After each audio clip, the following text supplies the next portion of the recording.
Hey, folks, welcome back to another episode of Real Talk Fishing with No Limits, brought to you by CR High Performance Braids and Rufflin's Kennels Clean Cut Stations. These are cutting boards. They're friggin' phenomenal. Trust me, folks, go check them out. You're going to want one. You can use them for everything, not just your small game or whatever. We used it over the holidays, cutting up ham and turkey, making trays for chips and dips and all that. Just super, super slick. So check them out over at rufflinkennels.com. Today, it's ice season. We're in the heart of ice season, big time. And there's nobody better to talk to ice about than Mr. Brian Brosdahl. So the bro, as you know him. If you see him everywhere on social TV shows, magazines, if there's ice fishing and someone's talking about it, bro's name is coming up. So we're going to dive in deep here with Mr. Brosdahl. He's dropping you tips and tricks and all sorts of stories, talking ice. And also recently he just released this, so we can talk about it now. Recently inducted into the Minnesota Freshwater Fishing Hall of Fame, Mr. Brian Brosdahl. So congrats there. Awesome, well-deserved accolades for Mr. Bro. So stay tuned. Coming up right now, Brian Brosdahl, the Iceman, is going to bring us all the ice info we can handle. So stay tuned. Coming right up. Hey, folks, thanks for tuning in for another episode of Real Talk Fishing with No Limits. Today, we're talking to the ice guru, the man from Northland Tackle, St. Croix Rods, 7 Rods, been around forever. He's a legend on the water, Mr. Brian Brosdahl, otherwise known as Bro. How's it going over there, buddy? It's going great. We got good ice this year. We got 17 to 20 inches in spots, and you still got to drill. You know what I'm saying? You got snow on your ice over there in Minnesota? It's all blown off in South Dakota. Just a little Very bit. little. Yeah, and I'm just glad we just got some snow so we don't have the clear ice and clouds. And the fish were so spooky. It wasn't even fun anymore. But now it's all covered, and they're getting braver. But we're turning the corner into the long part of winter. Yeah, we are. I'm not looking forward to working for fish. It's been easy lately. Really, yeah, it's what I've heard around here. I went yesterday for the first time, but I've been out at all. Just a little trophy lake outside of Sioux Falls. It's good, but you really shouldn't even show up till it's dark. And I only stayed for probably a half an hour into the dark, and literally at 6 o'clock is when the bottom came alive. They were just, they weren't the marks weren't much bigger than the jig on the graph, so on the Mega Live. I'm like, I'm good. I'll take off. Next time I'll come. It'd be a little more prepared and bring a heater and a hub. It was just super nice out. So I'm like, I'm just going to go sit outside and drill holes. But there's zero snow. How much ice? There's probably 8 inches, I would say, maybe even more. So you can't carve or fish then? No. Yeah, there were some 4-wheelers and one of those little, I don't know, this little track that pulls you around type thing. What are those? I can't think what those are called. I like to call them lawnmowers, but they're actually snow dogs. Snow dogs, yep. Yeah, it was a little snow dog. Don't tip them over. Yeah, it looks kind of heavy. All the oil will run out of them.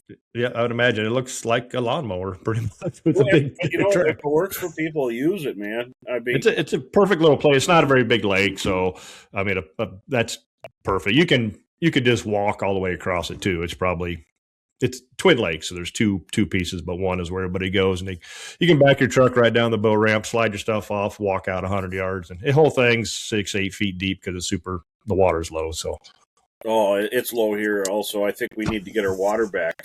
I like high water. It just everything gets great.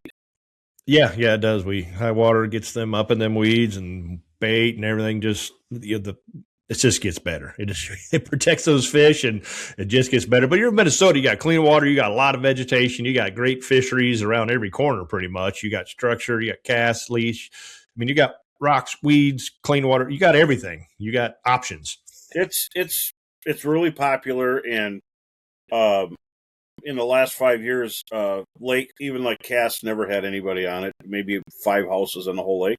Now it's got a lot, and a lot of points and cups are covered with wheelhouses, all different types.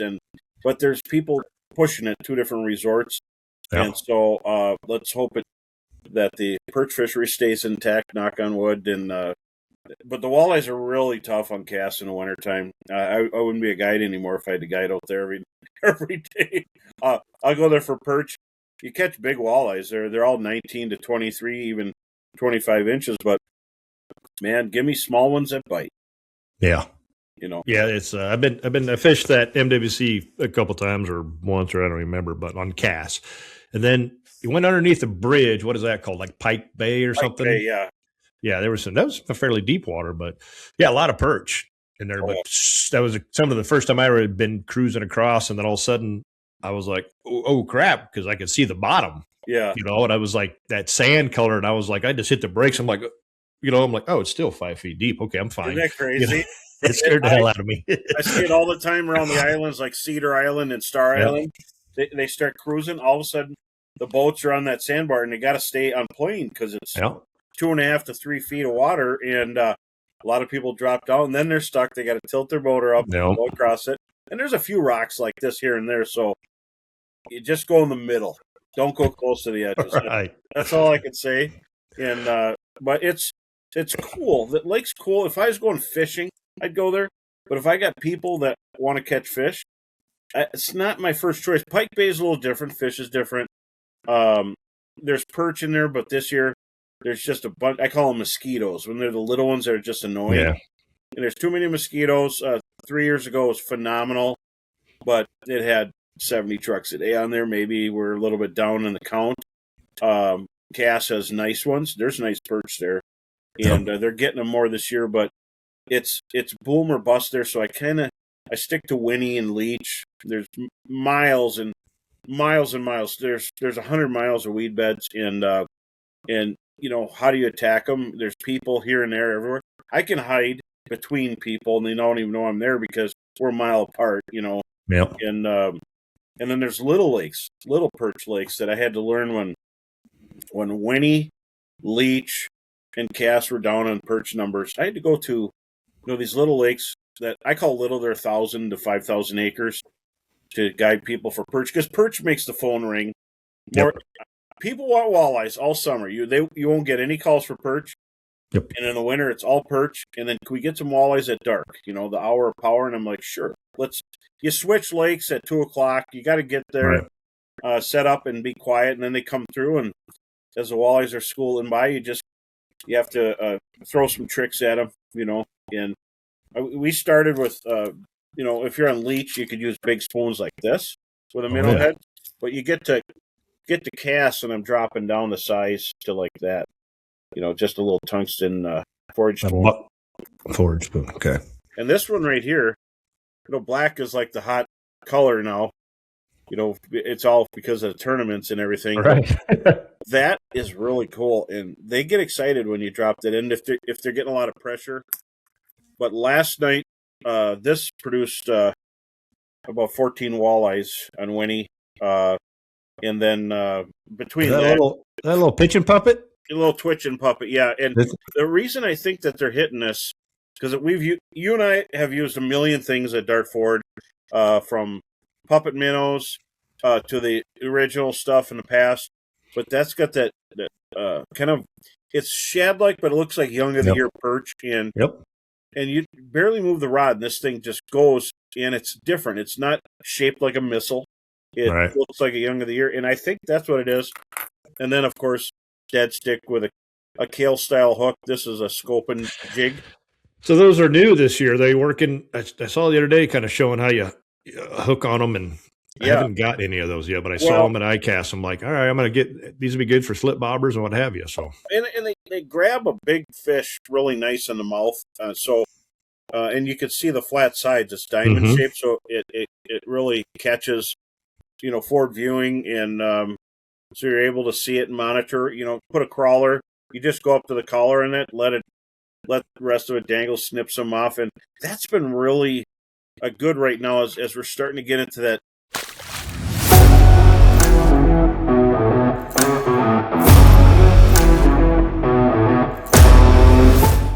A little bit about some high performance products that I use, and I'm pretty sure you're going to love it too.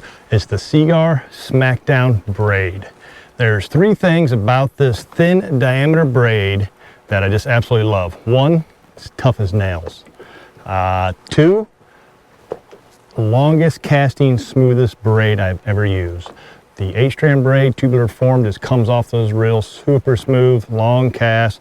It doesn't make a lot of noise. It's awesome. And 3, it's super sensitive.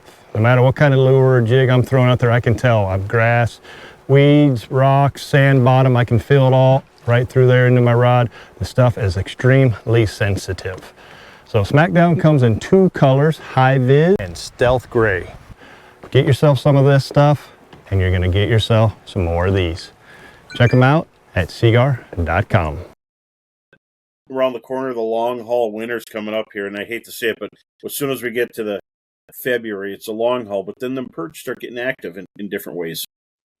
Yeah, usually you get that dead of winter ice bite, and it just gets tough. And that's kind of what I've been hearing around here. I stopped the Dakota Angler yesterday, and the guy's like, "Where are you going?" I'm like, I haven't been out. I'm going to go to Twin. I'm going to go early because I know it doesn't start till sunset, but I haven't been out. So to make sure everything's working and what have you. Drilled holes. It was just nice, one of those days where you just drill some holes, but hop around. It's nice outside. You don't need a shack or nothing.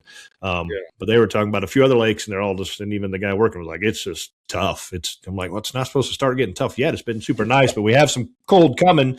But over here, you've got a lot more ice, a lot colder. South Dakota, even central South and southern South, it's 40s, and we've had 50s, and the river's still open. And I like to ice fish the river, and that ain't happening. I mean, there's some bays, but that's about it. That's something I want to do, and I know I don't want to miss out on any of my clients, and I'm not as busy in the winter as I am in the summer. I have other things to do. We both have shows we got to go to. Yep. We have to do our sponsor side of stuff. Yep. And in the summer, I could go consecutively. In the winter, there's too many roadblocks, so I don't get, like, it's not gun to gun, which is nice because my way of playing is, if I have time, if someone leaves early, I go hit lakes. If I have a day off, I'll hit 3 lakes in that day, and I'll take the sled and I'll hyperfish everywhere I can to find a school of fish. I'm out of there. I don't fish them. I save them for the people. And it's been getting a little tougher because they've been stratified throughout the area. And if I could find them, if they just stay there, it's great. Because then we get the house set up, the people go in there and they catch fish. And my life's easy because I don't have to move them and they get their limit. So I had a drill-a-thon yesterday. And, I would say I'm like middle-aged, but I'm probably at the top of that. Right, I hear you. And I was like, wow, this used to be a lot easier about 10 years ago. Yeah. I could feel my back this morning and that was just from pulling a sled out, a couple hundred yards and making a couple trips to truck. And I'm like, which is why I went and did it. Cause I'm like, I got a sports show this week. I'm not going to be able to go to the gym. I'm going to get out, get some steps, start dragging this stuff around. And it feels like it's pretty nice and light on the ice, but it's still pretty damn heavy when you fill it full of all your gear. I get the, I don't know if they're alpha millennial, whatever it is. And they kneel and stand on that hard ice all day. And I'm like ready to cry after like 9 hours. And I'm like, you guys, you know what? I used to kneel every day on the ice all day. I used to jump around. Now I'm walking.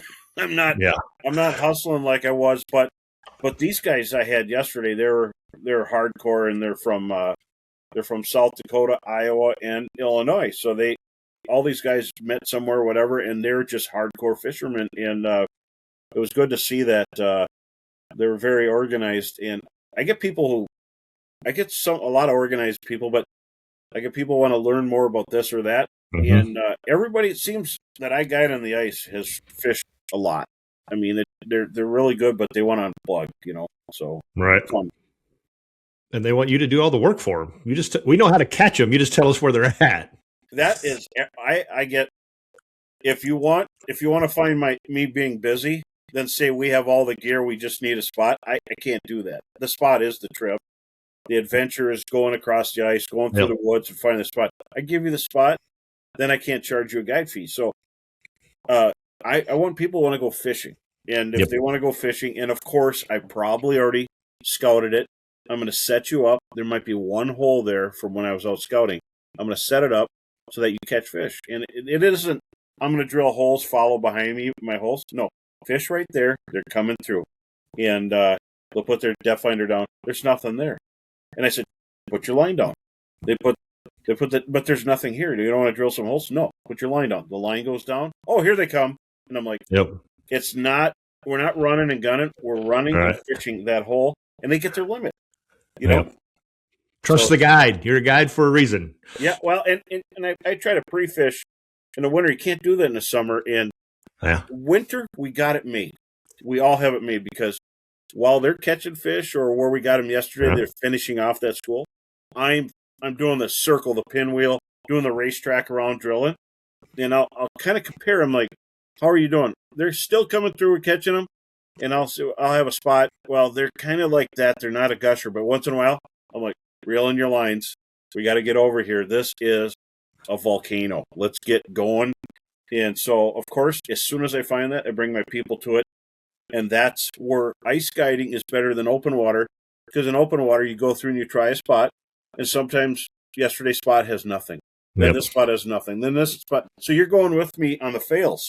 Yep. You don't just get to keep I'm doing fishing. That. Yeah. You know, it's the whole small talk and hey, there's nothing here, but you're like patience. They moved. This is where they should have moved to. Then you go there and somebody else was there and just hang with me. I've so many times and it's maybe afternoon or moon phase or whatever. I'm like, I've had it, right? You get the client that's, well, let's go over there. They saw a guy with the net or somebody catch one. He's catching them, and it's like, just trust me. And then it's 20 minutes or it's an hour later and it's wham, wham, wham, wham, wham, and they're catching their PBs or you limit out and they're just like, okay, and that's always their partner or their dad or somebody's with them. They're like, I told you, just listen to the guide. It's fun though. I mean, I'm 90% repeat. And so they're to the point where there's some razzing and fun. And just every year I get the same group. And they said the first time they're with me and they tell the story to the new guy. We came with him, and he went to spot after spot after spot, and he didn't stop. We're getting ready to fish, and he takes off again. We're like, what's with this cat? We didn't go for a boat ride, these guys, and he has to tell the story every year. And then he said he pulls up on some fish, and we just hammer them. And I'm like, you should start with the hammering part, not all the spots. I think I went to 8 spots, and then I finally found a volcano, and we just absolutely lit it up, and I have to hear the story every year, twice a year. But I get it. They've never been with a guide before, and we're not gonna go to a desert that has not a living. There's no bacteria there or anything. Right. We're gonna go where we could find a pile of fish. So you could just hammer them in. Sometimes it gets really tough, and fish are living things. They don't have to open their mouth. Nope, they don't. They can torture you. They can be very cruel. And long and short of it, but in our mind, our best interest is getting you fish. Yep, 100%. Yeah, it's a lot of those days, and it doesn't always work. But like you said, they're living, and you know what? They can swim, and some days they already have plenty to eat. Yeah, so. I wish we had a fence around them, and right, corral them, or some machine that you can make them bite, and when boats come by, you can make them stop. Right. Well, now you got the live scope, so they're like, I heard this is easy. Just go up there and, and you're like, it doesn't quite work that way either. Now I can just see them, but they still got to bite. So, I got a quick story, and I don't want to be talk too much, but I went out on Winnie, and the access was full this morning. I'm like, what's going on here? Internet or something. I had to park really far away, and I had to run as fast as Bro can run to the boat. And I get there, I'm out of breath, and the AIS agent said, it's a zoo here today. And so we come in at 2:00, and I'm going to go clean their fish on my tailgate, and the whole place is empty. And I said, what happened? Did a war break out? Why is there nobody here? Really? And the AIS guy, he's hilarious. He's really funny. And he said, literally, people went out, and the most he seen were 3 fish, 3 walleyes caught. And then a lot of people had 0. They said he was horrible. He said, and I said, how many had forward-facing sonar? He said, all of them. And a lot of boats had 2 of them or 3 of them. Yep. And I said, so they didn't get them with it. And he said, they couldn't get them to bite. And so we had our limit. We had 18 fish, and we had nice fish, and they weren't easy. But we really had to pay close attention to what the fish were doing. And we were fishing in 29 feet of water halfway down with a 12th or a 16th ounce tungsten jig, and we were using a small jig with panfish leeches, and so the bugs were hatching like crazy on Winnie. Mm-hmm. And if you threw something that sunk fast, got to the bottom, they'd swim away from it.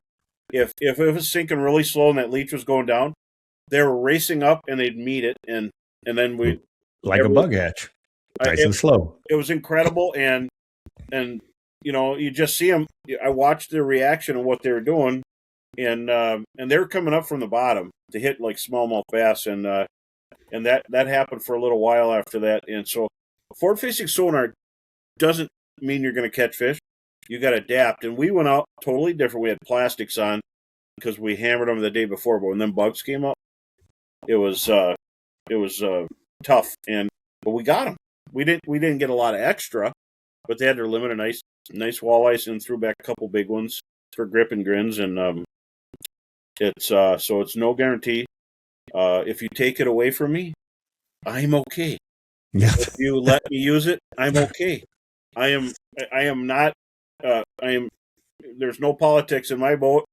We're just going to go fishing, and if you take away all my electronics, well, then I'll have to learn how to meditate my way across. Right, go old school.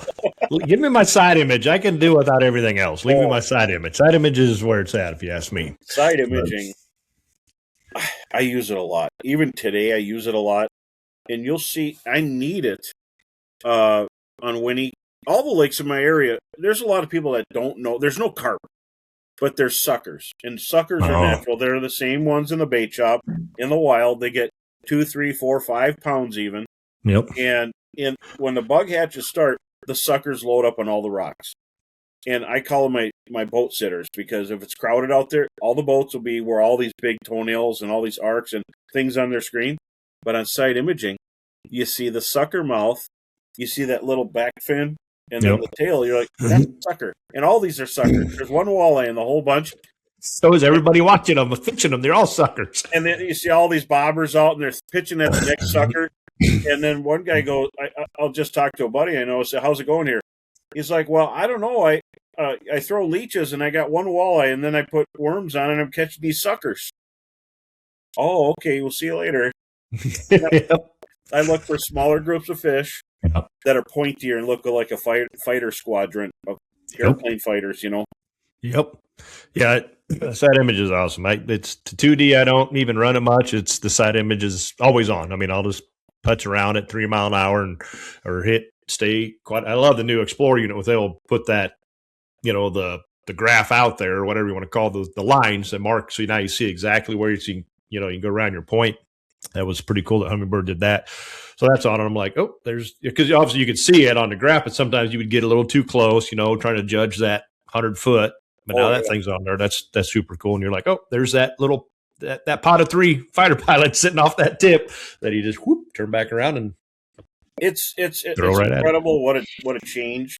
And they really, when they went from Helix, they had Helix, Solix, and then Apex was the top one. Like saltwater captains use Apex, whatever, and then some of the tournament guys have it. But when they brought out the Explorer, literally they went from Solix had 2 microprocessors, Explorer has 4. So it's incredibly fast. So I have an Apex. It's a couple years old now. I'll turn it on. I'll turn my Explorers on. Those Explorers snap on even faster than the Apex. And it's the nits of light are so bright in daylight and bright on a lake you could see. And then you can adjust it so you play around with those adjustments or hit auto. And it just takes care of it for you. But there's no black box. It's Ethernet, which means it's not a sonar. You don't plug it into your sonar. So here's your Ethernet, and you could have your transducer in the same unit. So you could just flip pages. And now on the ice, I have an ice fishing and Mega Live mode. I just did the update. So I have a 2D transducer, which is dual spectrum, chirp, and blah, blah, blah. But it's really nice. And where would you use this? I was up on Gogebic, which is a big perch lake in the UP, and you'd see the perch come in. As soon as they hit that beam, they turn around. So we'd hit pinging stop and use the 2D transducer on the Mega Live 1. So now on the Mega Live 2, they just came out with it, and they needed a different plug because it has a screw on instead of plug in. And just so you know, everybody, on the Explorer, you can. I don't know if they're available yet, but I got one to try out, a 2D So with chirp, dual spectrum chirp, so they're really good for 2D. And if you get a lake that's sensitive to the beams, and they should be a little less sensitive to the Ethernet beam on Humminbird versus the heavy, super magnified power beam like on some of the other units. And the word on the street is if you dive under your boat, you could hear how loud they are going down on the fish. So I would really like to someday go down and hear that, but I'm too busy. Yeah, you can hear it up on the ice. I got hear my little. I got just a little 5 helix and then the 9 Yeah, with a mega live. But whenever time I pull that, I can just sit it there and tick tick tick tick tick tick tick. Yeah. And what I heard is it's a spiraling noise on some of the other brands, and it's lighter. It's quieter with the bird because there's people that want to check out all of the bass guys. Yep. I've heard through the vine. Don't ask me who. I just heard it through the vine. So maybe in the vine, you don't know what the story is. But if you're curious and you don't mind skin diving, go into your boat and listen to the different brands and tell me about it because I'd like to hear it without having to do it. But I tell you, I have it because I have seen it in action when you get really pressured, sensitive fish, and we're training the fish. So how long do you think forward-facing sonar works on some destination lakes? I think they're getting used to it. Mm-hmm. Yeah, I mean, you're in Minnesota. Ice fishing's huge, and you're having to deal with that, and make adjustments, and learn and move. It's good, I guess. It's good, and it sucks in a sense that there's so many people going out. Right? It's good for the industry. It's good for you and I, and St. Croix and Northland. Mm-hmm. And Cigar and Seven and all that. We need the anglers. The industry needs the funding, the licensing for the fisheries. I think a lot of the fisheries are pretty healthy, but we're conditioning those fish. Just like you said, they're definitely you got a lot more clear water stuff going on over there, and I've been hearing it from other anglers, especially in Minnesota. Because you have so much pressure. But the forward-facing sonar, Randy goes out and hits some of his spots, buddy over there, who's got a lot of those smaller, really good lakes close to home, and he'll go out and he'll be like, as soon as I hit them, they were gone. Yeah. Or they would only come so close and they would all stop. Yeah, and I think Mille Lacs was the one I was hearing from the bass pros that when they're shining it on the smallmouth bass, they'd hide behind a rock. Not the Humminbird.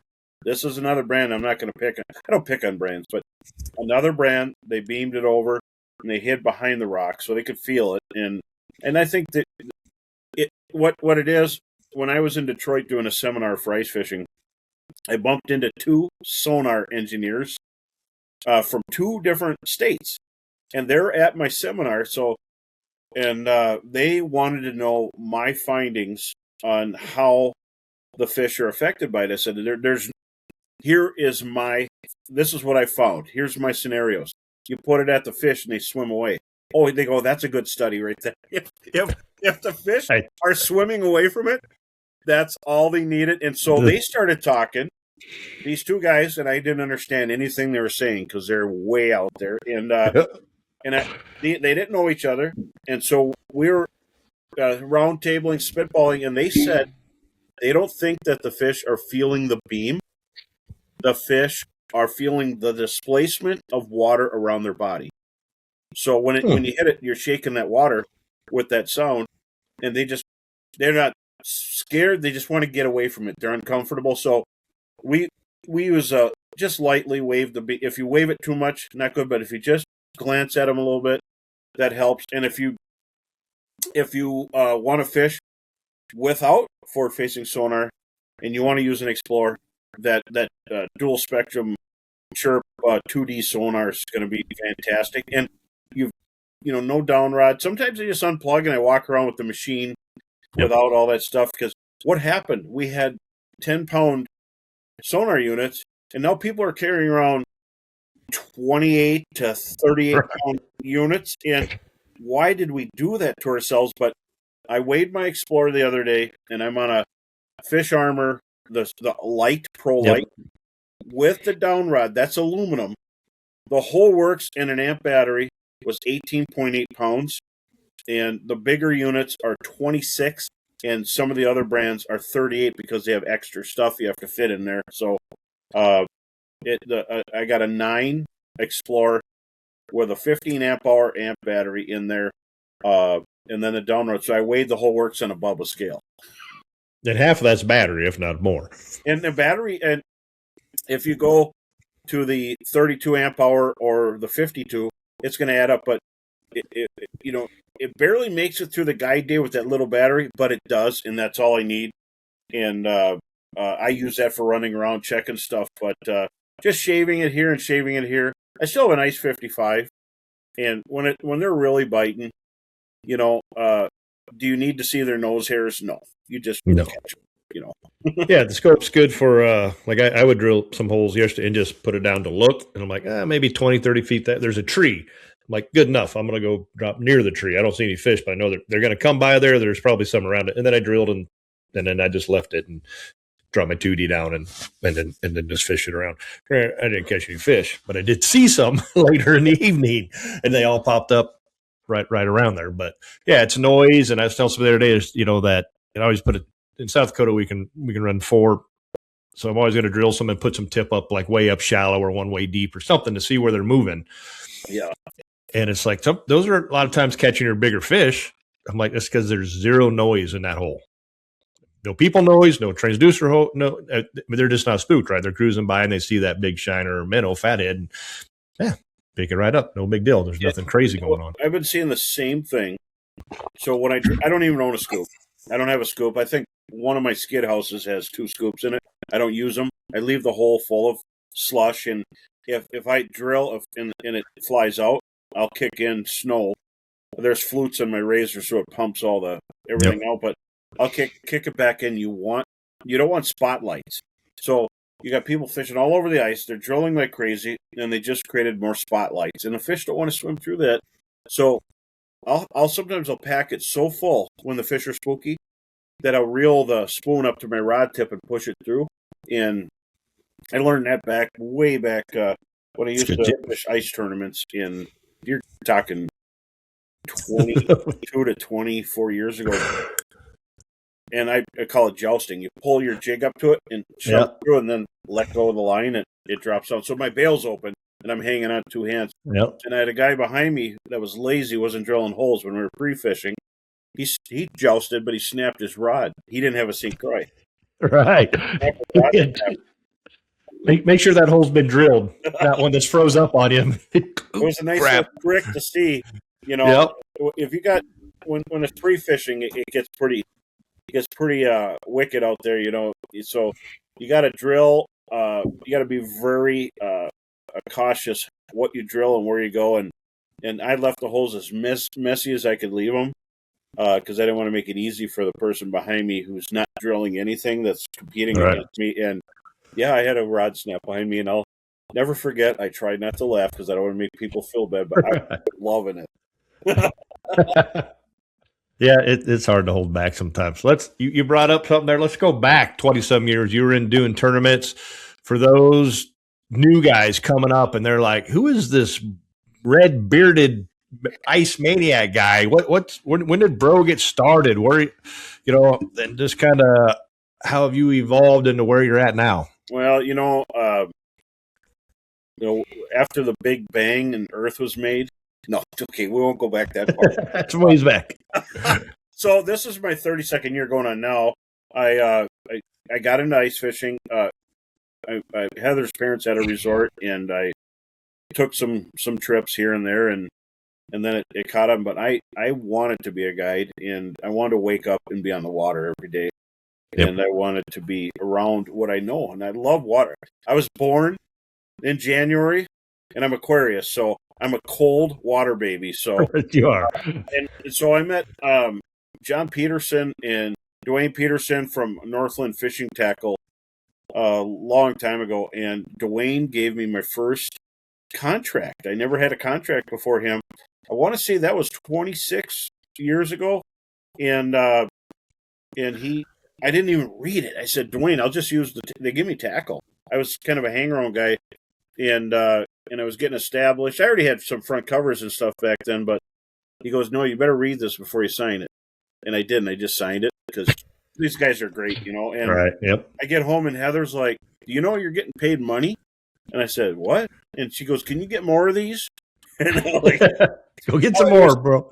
that was very simple beginnings. I wasn't out to be that. And I was, I would say I was a little bit shyer. And when you grow up in the fire, you get thrown to the wolves or the sharks. You have to open up. And after years of guiding and going into stores and doing seminars, and I've had crowds of over 400, almost 500 people in the day, and some days with 40. It depends what's going on. But so it basically started with Dwayne Peterson giving me that contract, and then I earned a reputation because I worked really hard that other companies were looking for. They wanted people to represent their brands, and St. Croix. Shortly after that, I've always used St. Croix.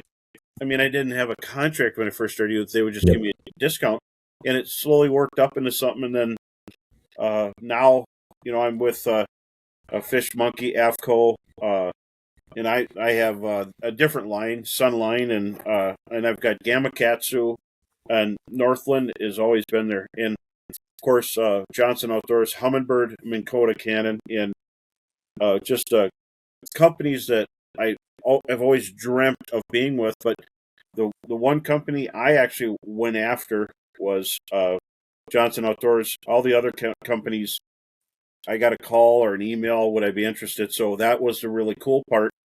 And if you ask Heather, in the beginning, I just wanted to guide people. That's all I wanted to do. Yeah. And things find you that way. But so after all these years, many years, I'm still at it. And guiding for 31 years now, but this will be my 32nd. It doesn't seem like that. It seems like 17. It doesn't seem like that many years, because you're with people that are really cool from all different walks of life, and they do all different things, and their stories are really great. I like hearing what they have to say, and I like listening and not just talking in the boat. And but I want to show them how to get better. And some of them are getting really good. Right. I'm going to have to pay you to take me when I get older. But I've had kids that came, years ago, little kids, and now those kids are adults with their kids. And I'm like, I must be getting old, because you're just a little pipsqueak back then when you ran away from the Northern, and now you're an OG. Let's go get some Northern, bro.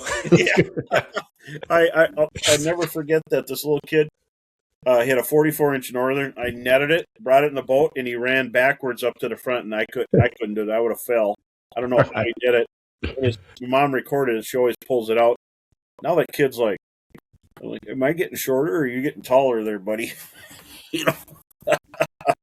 Well, that's a true testament of working hard. It's tough to get those companies to come to you nowadays. Well, it's a chase game. But I did a lot of store stops, and the Bro Roadshow is named after kind of a phrase coined by one of my writer buddies, because literally it started with a roll of money. Here, see how far you can go with this. And that was the expenses back then. You didn't fill out sheets or digital this or that. And I made it all the way past New York to Vermont and New Jersey and Massachusetts, and had seminars all over. And the most I ever went to was 177 stores in a year. And I don't want to do that again, because you're not doing quality. And then it averaged out less. And now you do this, and you touch just as many people with a podcast. But the Bro Roadshow was, I'm just on the road with Heather and running through the ice belt. And then it became expense stuff, and I did that for a lot of the companies. Just go to ice sets and talk to people and events. And so all these years later, I had one for Frable. We did College of Ice. And that was bought by Frable, so I can't use that anymore. But I did that, and I had a producer, Steve Panaz, was with me. And then later, so I had to think of a new name, so I took Bro Roadshow, because no one could take that from me. And people are like, what does this have to do with fishing? But at least it's not Bro Outdoors. There's so many outdoors. I didn't want to do that. And but podcast replaced driving through snowstorms and stuff like that. But all these years later, I did tournaments with you. I did the FLW Walleye Tour, then before that came about, they did the FLW League to groom us. Yep. They did those leagues around. And you jump in them, like, now you can step up to the big plate here. So I did the FLW and MWC, NWT for the walleye side, but really my thing is ice. I love ice and guiding. Yeah, 32 years it's a long time. I'm halfway there, I think, in my guide career. So it's you do it because you love it. I always tell people we're not getting rich. That's why guides are guiding for 30 or 40 years, because they have to. Yeah, I appreciate tips, and tipping's not a place in China. Right. Yep. Yeah, we live off that stuff. It's but you do it because you love it. It's not, you guys are like, oh, you're making so much money. It's like, no. There's 365 days a year, and you're not fishing all 365. If that was the case, you are, but the expenses are obviously, people forget. I mean, I'll see somebody on social media, but I have a few friends I follow, but they chime in. They're like, yeah, you forgot that he started 2 hours before you did. He had to get fuel, bait, blah, blah, blah, blah, all this, insurance, and all these things, which, now granted, there's guys that don't do these things, right? Oh, yeah. But they're not around 32 years. They're around 32 days typically, It's tough, and even part-time guides, I wish them well. Some people, and teachers who guide in the summertime, yep, and that kind of stuff. There's all different. That I'm 100% guiding and sponsors. I'm all 100% fishing, but you don't get rich doing this. I love it, and most of my clients are rich. When we did the tournaments, I was one of I was the top 12 poorest guys on the tour.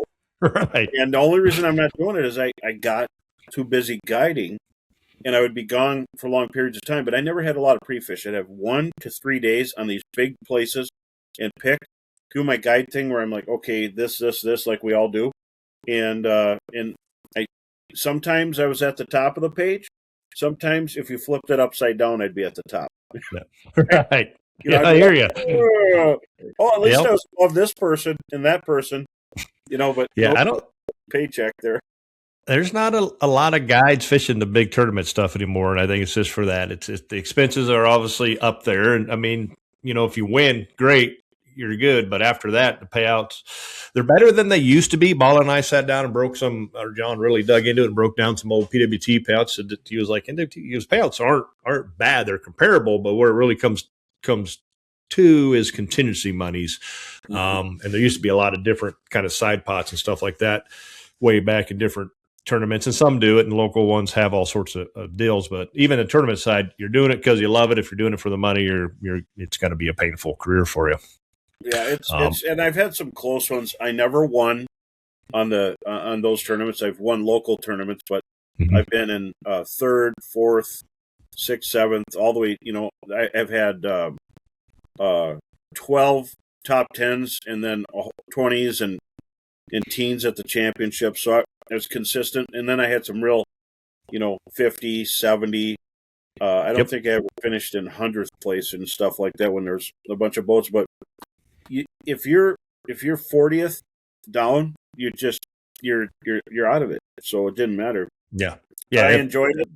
It paid just as much as the last place, but it's always good to be in that top 10 to get a check to at least cover. You and I said earlier, we don't get paid vacation, so we take these days off for a tournament. It's nice to bring home something to even it out. Yeah. Well, and the big thing, okay, so I was a walleye and I sucked in the night crawler and got hooked. I did the FLW League, and I got talked into it. I had some cabins, and guys were staying there and renting them because I was cheap. And there weren't much, but they loved it. And they said, you should do it. And I said, oh, well, I'm not interested in that. Well, you should do it. And they talked me into it. I did it. And then I got like 4th place, and I was embarrassed, because I actually guide on this lake. Yeah. I got 4th place. They go, that's not bad. And then the next one, I got like 4th place. And I'm like, I guide on these lakes, and I can't beat these guys. Then I go to Mille Lacs and I get 2nd place, and then I go, this is terrible. And then they go, well, you got Angler of the Year. So for Minnesota in the league, I'm like, okay, this is great. I'm going to jump up and do this. And then reality wakes up. And now you're far away from home, and you're on giant water. You get to see what a 9-foot wave looks like. Yeah, those are fun. So give me ice. Ice does waves once in a while, but drive slow. And if it gets really bad, get out of there. But Yep. I don't miss those big waves. I do not miss them. No, I love. I'm the opposite. I love the open water. I love being in the boat, being out. It's just peaceful. It's the place. I get all day. I'll go back out in the evening by myself to look for those, see where those fish are moving or whatever, or just to. I mean, I'm doing a lot more of it lately just to practice scoping skills. But that's also when guides are out there, and you do the same thing. I think every guy does. Is we try some really weird outside the box stuff.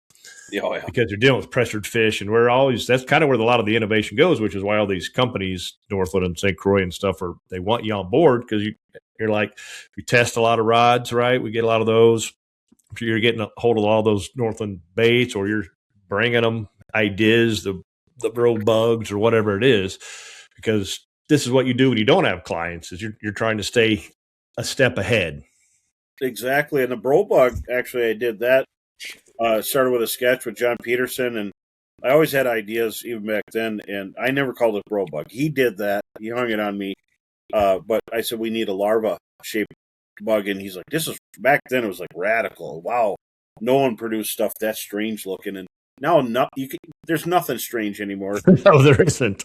And you don't see the original bro bug around anymore because the big box stores, they look at their numbers, and if it doesn't sell, it goes away. Which is too bad because there's still people who loved it. And then I came back later and we did a whole bunch of designs. So we're calling it the Bro Bug.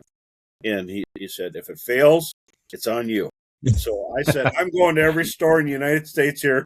And I did what I could, but then we came up with the Burroughs Bug Collection. It all started with sketches. I've had sketches on sketchbook. I've had sketches on a napkin, on the back of a Kleenex box because I had nothing to write on. And you have to do it to shape, why you use it, what's this for, send it to someone that makes the mold. And then it was a snail trail, slow process. Now, with 3D printers and stuff, they could have this thing out in a couple weeks. But back then, it was months and months and months. And so it was really fun being a part of that. And it was also just a little bit of stress because you want to make sure stuff worked.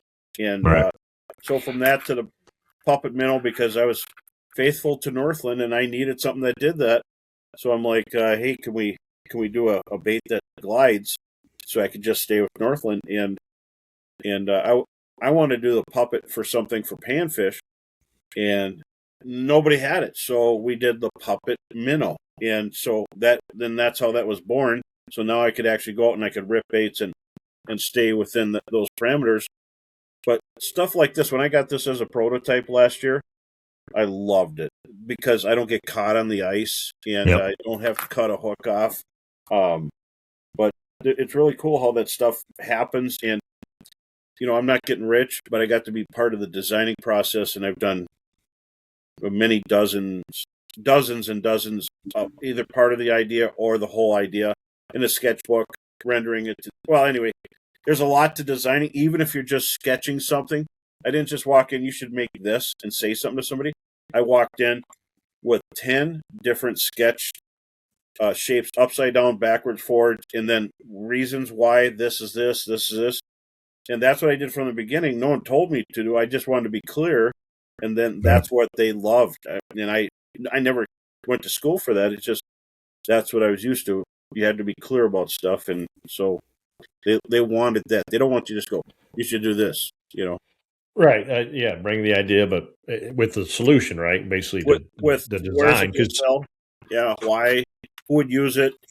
What do you predict for this and that and this and that? And what sizes? Of course, I went for the super micro sizes on everything because you get pressured situations, Devil's Lake, Gogebic, Michigan panfish, Illinois, Wisconsin, southern Wisconsin. In my neck of the woods, you could use a walleye size jig. You didn't really need the micro stuff, but you go someplace, you're going to need it, So yeah, that makes a big difference. And I know Z-Man and a lot of companies are now all making these micro size baits. They are in panfish. People love panfish. Panfish, I call crappie, bluegill, but jumbo perch. And I think jumbo perch are incredibly popular in the ice belt in every state. Yeah, I mean, I think that's kind of what you're most people, like you said, they want to catch walleye, but the reality is I can catch perch possibly all day long, or crappie, or panfish through the ice. And you get more fish. Walleyes are Right. you're limited to a small. If you're going to have a fish fry, people want perch, and some people love crappie. Some people love bluegills, but big bluegills are a fleeting resource, so I don't pick on those at all. And if we fish for them, I throw the really big ones back because that's what keeps the lakes in check. But perch, I've dubbed them the farmer's corn of ice fishing because crop after crop come up after you knock the top off of it. The next steps up. Inch a year growth, 2 inches a year growth, depending on where you're at. There's freshwater shrimp if there's a lot of food in the lake, but the perch are the farm crop of for us ice guides. Yeah, they're highly thought and chased after up here in the glacial lakes of South Dakota, especially in Devil's Lake and in Minnesota. Of course, I mean there's always the walleye, but I would look at the ice fishing as more as we're chasing these, and the walleye are the bonus fish. All summer when we're walleye fishing, the perch are the bonus fish. They are. And ice fishing, it is really hard to. There's a reason Red Lake has 49,000 acres of ice castles because most of the people that go there get all the walleyes to fill their limit, and they have an incredible time in a living room on the ice. And they bite daytime, nighttime. Lake of the Woods, the same thing. All day long. You catch all day long. At night, the bottom's crawling with fish. In my neck of the woods, it's tough. So I tell people just be on your best jigging game during the hour of power. But lately it's been like an hour and a half of power. And then they've been biting in the afternoons for some people. And a lot of people ain't even fishing them at that point in time.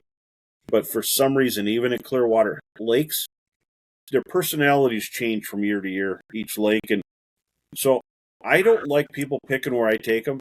I like to pick the lake that we have the best chance to put fish on the ice. And so every year it's different. It's never the same every year.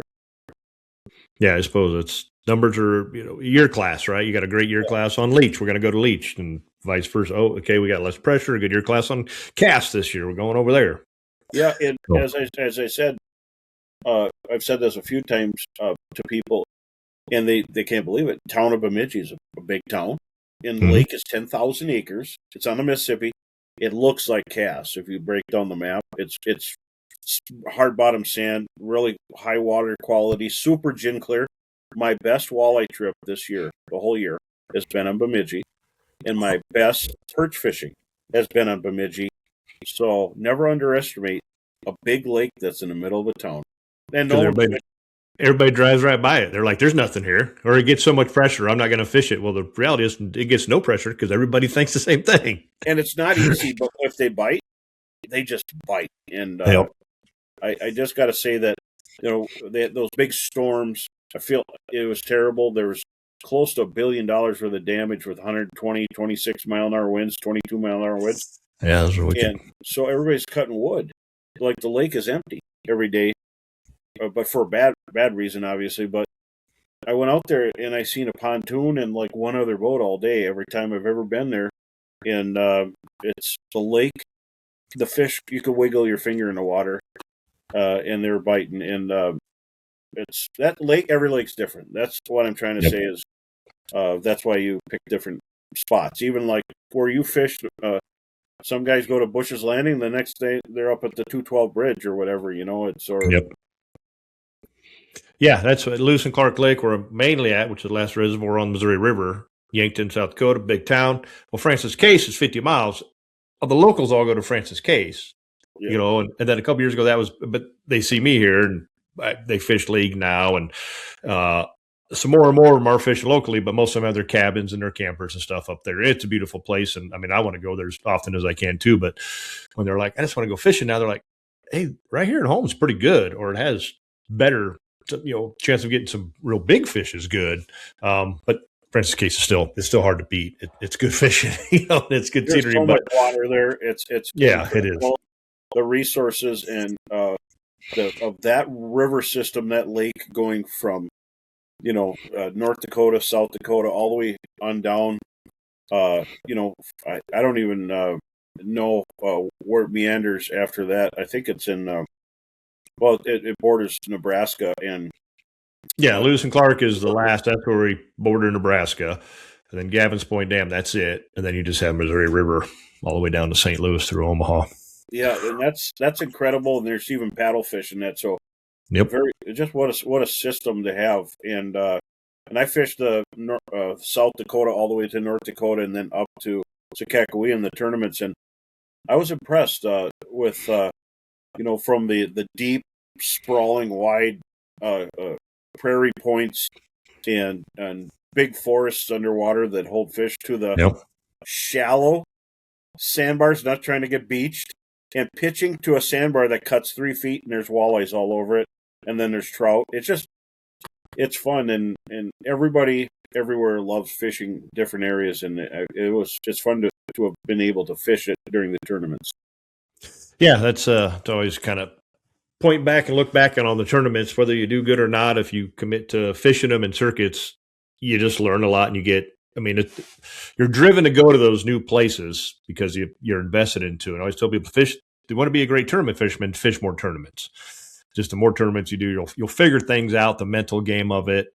And maybe you do, maybe you don't get better at it, but you're going to walk away going, I went to some really cool places, and so many guys come back and take their family or their buddies and they turn into a trip like, oh man, I hit Sakakawea in May. It was amazing. We threw jigs in a foot of water, or got to go to Erie in April, which is obviously not a secret. Half the state of South Dakota, I swear, clears out in mid-April. Everybody goes to Erie and fills up their freezers. But you can't blame it. It's an incredible resource there, Lake Erie, and it's cleaned up because of the zebra mussels. It used to be really bad water there, and then the walleyes, their numbers. There's a lot of smaller ones, so you don't have to eat a big greasy one. But it's a fun one from Detroit River down, and I like the quiet appeal of being out on Erie. If there's no tournaments, the boats they're trolling reefs, and if you go pitch them, you can go to every reef. Oh, yeah. There's like nobody there. Yep. And, but it's so big. It's if there's people on one, move to the other one. And you can be pretty far apart. You can be, but those schools will stretch, and be huge. You don't have to. It's not like one rock pile on Mille Lacs that everybody's trying to get around, right? Yeah. You got these are massive islands and reefs, and there's plenty of room for everybody, and there's a few 100 million fish, so there's plenty of fish for everybody. Yeah, and it's a southern strain walleye, so they grow. So a 28-incher in Minnesota can be 27, anywhere from 24 to 30 years old. And you get those 30-inch fish, especially you get up into where it's winter longer in the northern regions. They're super old, more than anybody ever realized. And some of the scale sampling and some of the aging is getting older and older, so they're learning how to gauge these fish. What you go there, 6 years, 8 years to 28 inches. Yep. Incredible. It's not the exact same genetics, the southern strain, and they bite while they're spawning. Where our fish, they don't. They'll bite before or after, and then they rest. And the males bite all the time. But what I see is just a great destination, and it's so clean.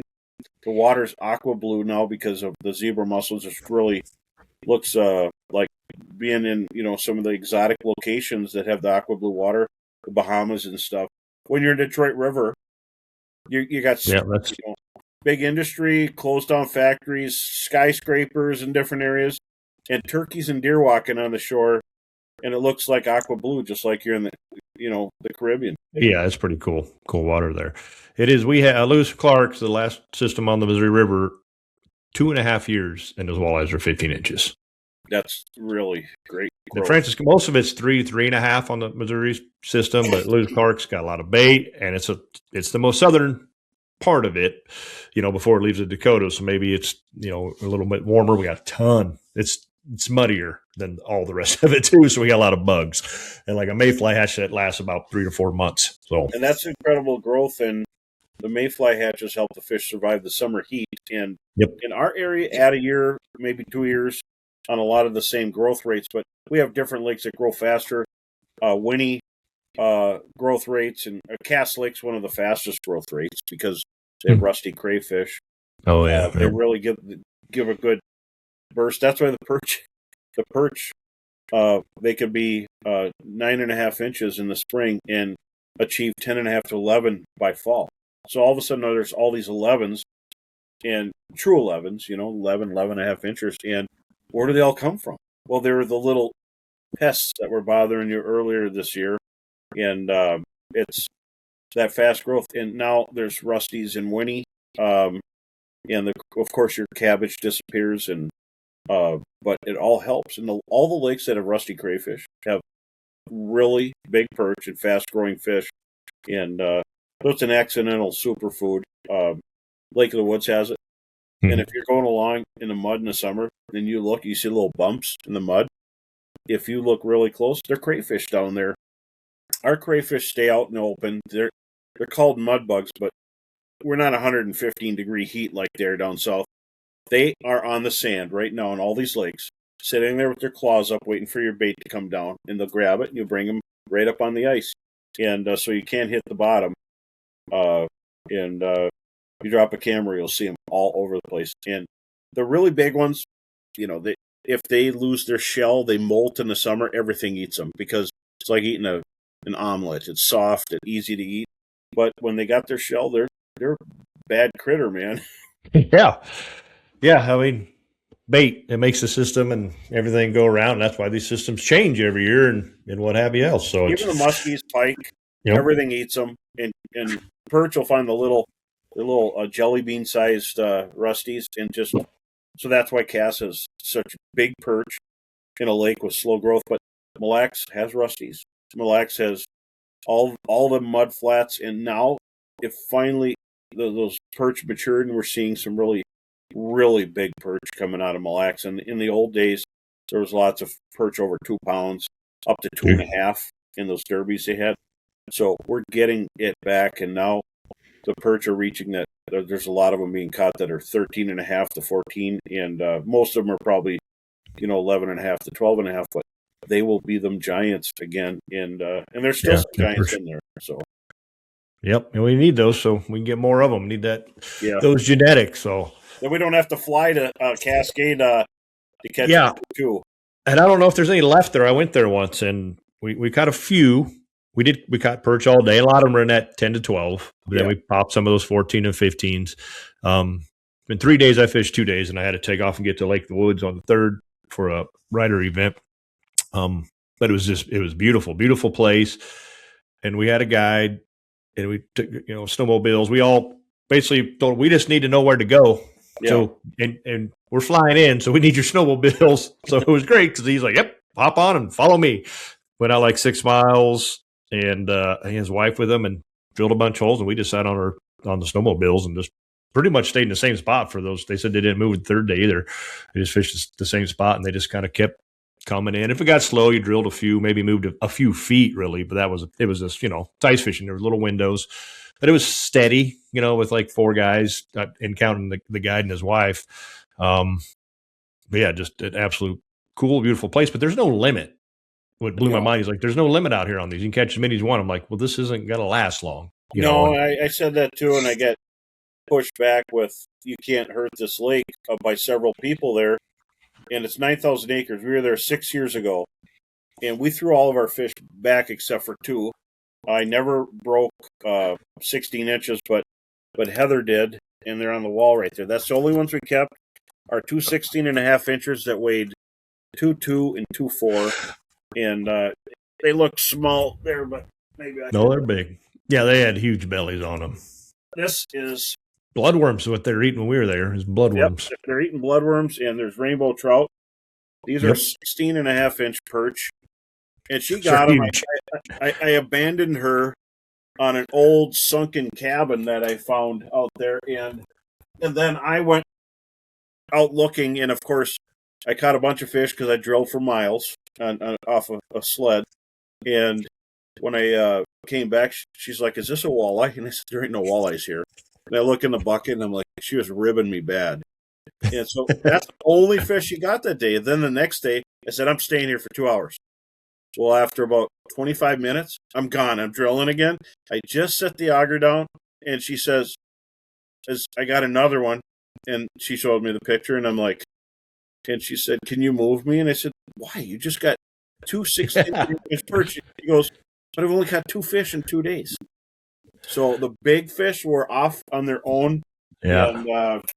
And I caught more, but I never cracked that 16-inch size. And but before I went, I was up on Lake of the Woods. I was way out by Garden Island, and I had a big buckshot spoon on and a fish for walleyes, and I got hit by a perch, and I brought it up, and I measured it, and it was 16 inches on Lake of the Woods. It was really a big fish, and I'm like, I'm going to Cascade. And I dumped that thing back. I said, thanks for fighting, thanks for biting. I got a picture of it, and I probably... That was it? That was your 16-incher? That was it, man. That was it. I've got a few good ones on Lake of the Woods, too. Those are kind of the bonus fish when you're on Lake of the Woods ice fishing, because it's saugers and walleyes, and then all of a sudden, boop, hey, a couple of nice perch move through. And I mean, I don't think I really caught any small perch over there. Always pretty decent size. It's such a strange body of water. It's so giant that in the spring, I'll go out and I'll fish perch, before they spawn. As soon as the lakes open up, it'll be calm and I can fish them. You can sight fish them. And when everybody's thinking about other stuff, they're mowing the lawn or they're fishing rivers, I can go fish these lakes as they're open. But Lake of the Woods always has ice flows. The ice is still flowing and moving around when the perch are spawning, so you can't target them. And hey folks, Brian Brosdahl here with Clean Cut Cutting Boards. This thing is awesome. I always carry one along with me in the truck for days like today where I find myself just getting off the water. We got a couple, nice walleyes that we kept to eat for tonight. And the fish cleaning station is broke down, or a lot of times early spring and in the fall they're closed, right? A lot of places people don't have fish cleaning stations, or whether you're somewhere really remote, you're back at your cabin or your camper, you find yourself after a good day of fishing, you got some fish to clean and you don't have anywhere to do it. I always have this clean cut in the back of my truck, ready to go anywhere. That's what's awesome about them. They come in 2 different sizes, a variety of colors to meet your needs. These things are just all-purpose and on the go. You can flip this thing over, and if you're having a big gathering or something, it's basically got a big bowl on the back to put your pulled pork in it. You can make a vegetable tray, whatever it may be. It is more than just a cutting station. It is a very, very versatile, durable unit made by Rufflin Kennels. So check them out over at rufflinkennels.com for the Clean Cut Cutting Station. Try it out. I guarantee you're going to love it like I do. They are pretty vulnerable during their spawn because they're easy to catch right before, and then after, forget it. You're just going to catch little males. But Lake of the Woods would be incredible to happen onto where they are at, because I've seen perch up to 212 there. I've seen 2 9s and all this. You'd be in, if you go to Arneson's, you're in there and you'll be in the cleaning house cleaning your walleyes, and someone will walk in with a 2.5-pound perch to clean it. I'm like, you realize how incredibly huge that fish is? That is huge, yeah. And, well, it's going to taste good in my belly. And I'm like, oh, boy, here we go. Well, each their own. Yeah. They're scattered. Lake of the Woods. You got to have me fired up. Now I want to go chase some perch around tomorrow, maybe. Maybe I will. I got a little bit of time. I think it's going to be like 50 here degrees tomorrow, so I don't know. That's too hot. We might be 30 here, but as soon as you get that, everything gets sloppy, and you get snow dirt on your car and your trailers everywhere you go. And, it's at least 40s, but we have no wind. Like yesterday, today, tomorrow, I think we're like there's nothing, and it's 42 or something. Like I think tomorrow maybe it's 48 or what have you. But one thing that's starting to happen, I'm seeing on Lake of the Woods that's different, and a lot of people go there from all over the place, is now there's crappies popping up there in all the different parts of the big basin. And there's people actually going out, and they're sitting in a walleye house and getting a limit of crappies, and they're all giant there. And so it's a new thing, and so it's kind of cool. It's a bonus. I can't tell you which place or where to go, but Arneson sees them coming in a lot. They see them by the river. They see them everywhere. So there's a number of them there, and when you get them, they're a bonus, and they're usually 14 to 15, even some 16 inches. Yeah, I got some 14s this year as a bonus as well. I was like, oh, that's a small wall. I mean, scoped them even, they made it look, and came. I'm like, wow, this is 14.5-inch crappie. And then we got into a lot of them late in the year where I knew where they were, and you could catch them pretty steady, and they were all 12 to 14 inches. They were kind of skinny. We weren't keeping any unless somebody wanted to. Maybe we kept a couple, was about it. But I'm like, well, this is good, because I used to get them a few years ago, and then all of a sudden it's been perch have been really good, like enough that we can actually target them. And then all of a sudden, I'm like, oh, look, those crappie I didn't catch for 2 years have all moved up here, and now they're super big. So it's fun, and we're seeing different changes like that around here. We've had good hatches, perch, because we've gone from where it's late winter and then it warms up fast, and then that's why you get a lot of algae and slime on your jigs early in the year in June. Yep. You hope it doesn't happen, but the perch have hatched. The year classes, there's like 8 or 10 year classes that keep coming up, and so we have two things that never happen. You never have a bunch of walleyes and a bunch of big jumbo perch. But on some of the lakes, you got a bunch of walleyes and you got jumbo perch, because there were so many perch, 10 feet thick everywhere you drive your boat. There's perch, and these are the good old days right now on the perch triangle. So it's actually upside down triangle. It's like this because Mille Lacs would be the bottom, and then it comes up to Leech, Cass, Winnie, and there are jumbo perch in some lakes, but that's the lion's share. And if you go west, it's more panfish, the alkalinity or something's different. But there's more crappie. I know Ottertail was like that. It was just a wall, just a sheet of perch, like this. And I'm like, man, this is going to get good. But nothing shuts off walleyes more than a perch hatch. It just shuts them down and saves them. Nature has a way of. We could have all our technology, and they could just say, "Talk to the fin," because I got a perch in my mouth. Yep. They're not gonna bite, and so it's I would say that these are the good old days that we hear about back then. Right now, because we got good crappie hatches, we got 10, 11-inch crappies in a lot of lakes that have good crappies. My area, north central here, from Red Lake, Lake of the Woods, or I'm not guiding up there. I'm on Leech, Cass, Winnie, but we don't have the crappies of western Minnesota or mid-South Brainerd to Longville. All those lakes are full of crappies. We have some. We're more of a walleye perch thing here, and an awful lot of hammer-handled northerns. Yeah. Those are hard to get away from sometimes. The glacial lakes up in South Dakota is pretty full of them too. So yeah, it's these are the good old days. You got to get out and get fishing. Yep, our GFPs, DNRs everybody gives them a lot of crap, but I think the fisheries are pretty healthy, and it's the good old days are right now at a lot of places. So get out and fish, like you said. Support the industry, because this is a year that helps us bounce back. We had a lot of bad years, and now we've had 2 good ice years. If they sell out of stuff and the stores sell out of stuff, you're going to see more and more cool gadgets and things coming out of this. And Humminbird won at ICAST, and they brought it through, and we're seeing it in open water and ice. They are just killing it. And if you ever check out that Explorer, a lot of people don't know any other brand. They just know this one brand. But now they can look, and it depends on what store you go to. If they tell you the whole story or the half story just to get you out the door. If they tell you the whole story, those people leave with a Humminbird. If they tell you the half story, they leave with the other thing. And so I've sold a hell of a lot of Humminbirds when I would go into Cabela's. Usually it's a 2-day deal on the weekend. I'd after by noon on the first day, I'm like, we're all out of units. The Mitchell store just for what wouldn't get a whole lot, unfortunately, but I'd be like, go to Shills because they got them, and they get them in every few days over there in Sioux Falls. Those guys, man, they're putting them out like crazy. But they connect. The Cabela store just didn't get them in very, very often.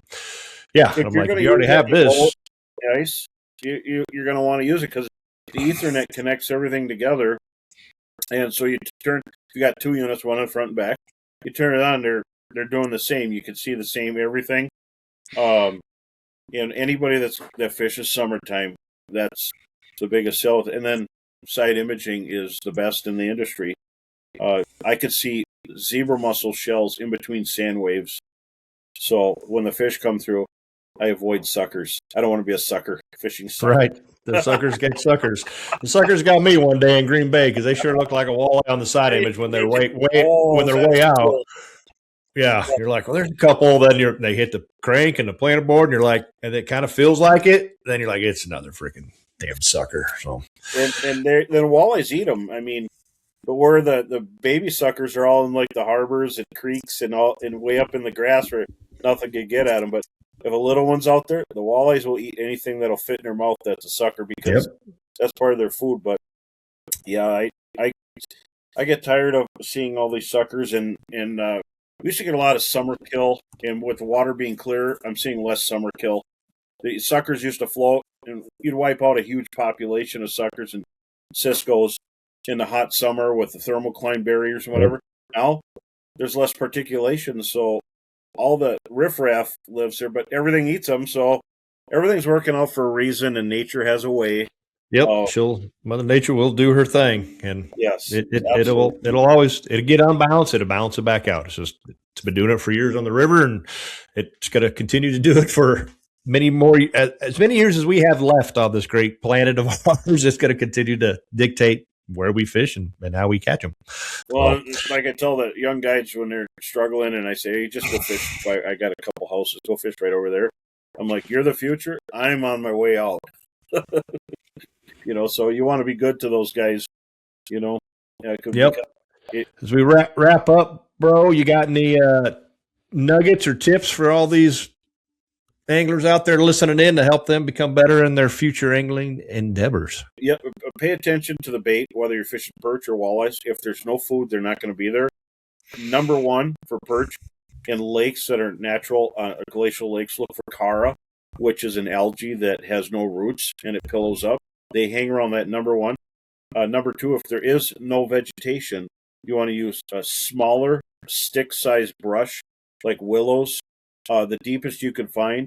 And that's also for walleyes, but perch love basins because all the small stuff falls in. And if you've got a natural freshwater shrimp lake that's high alkalinity, they're going to be in there chewing on those, but they don't just eat that. They eat bloodworms, even on Devil's Lake. Yep. So keying on where the bait is and colors, because there are colors that are areas. Like sneeze is really hot in South Dakota everywhere, and that's a Northland color. Got green dots. And up in Devil's Lake, that day glow perch, which is green and white back, buckshot spoon, small sizes, or bright red. There's colors, bait, and where are they going to be? Lake of the Woods gold. Yep, that's it. Gold. Yep. It's like that ruby red pink. You're right. There are colors and areas that they just shine. So you could see all this without like getting somebody's spot on the internet. Just find out what colors work. Look at reports of bait shops, our reports, and you will see all that and save you a lot of time. And then if you have Humminbird One Boat Network, you can look at the maps on your phone, mark spots, and then Bluetooth them to your unit all on there. So and then change colors. Red is, going to be a hot spot. Green is a maybe, and yellow, I might not hit it. That's how I do it. So for ice fishing, if you're going to go on a trip, don't waste time. True. A dead giveaway is when you go to that bait shop, you go to the lure rack, and the one that there's only one left of or none of, that's probably the one that you want. So, buy it up or see what that color is. So this was really hot. I heard from Steve Ladaney that Craig Dickmeyer, that this really sold at all the shields in the Dakotas, and not just that color, but this is sneeze. Just so everybody, that's been a popular pattern for the Brobug spoon, and sneeze was the number one probably selling places is South Dakota, and then if you go up to North Dakota, they like a little bit of green or orange. There you go, folks. Now you know what to buy and where to go get it. And follow along, bro. Where can they find you? On Facebook, social media channels? Yeah, go to Facebook or Bros Guide Service. I'm running everything through Bros Guide Service now instead of the just Brian Brosdahl, because Bros Guide Service. And so all the new reports, everything's coming there. And I'll definitely try to keep in the loop what's going on in this area. And I do have some trips. I don't have a lot of openings between now and when I stop, but if you're going to make my way, we could try to figure out dates, or I could just throw some advice your way through text. There you go, folks. Give them a follow. Reach out. If you're heading over there, you want to get on some big perch. Maybe not them 16 inches like you got on the wall back there, but you never know what might show up. So, there be a little bit. Yeah, there might be. 11, 12 inches, that's a pretty good day of catching a handful of those, 10 to 12 inch perches. That's some good eats right there. So there you go, folks. Check it out. We'll drop your link to your stuff down here below. on. So thanks for following along, folks. You can watch this over on Walleye Guys Facebook page, YouTube page, catch it on any podcast platform, Spotify, Amazon, Google, all those places. You can share this and listen and stay tuned. And thank you for listening to Mr. Iceman himself, the bro. Thanks for having me. And you betcha. Stay safe, folks. We'll see you on the ice.